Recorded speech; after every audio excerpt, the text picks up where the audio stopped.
নমস্কার। আজকে আমি পাঠ করতে চলেছি মাননীয়া মমতা ব্যানার্জির লেখা একটি কবিতা।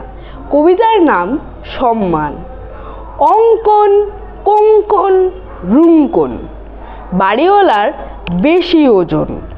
অঞ্জনা রঞ্জনা সঞ্জনা, মিষ্টি বিস্কুট খায় না। রিত্য সত্য ব্রত, সদা বলে সত্য। কথা কল্লি কথ্য, সবার বন্ধু আদিত্য। দ্রাস বাতালি কার্গিল, খালি ছায়াযুদ্ধ কিল। পাহারাদার দেশের জওয়ান, এসে জানাই তাদের সম্মান। কবিতা পাঠে আমি তন্ময়।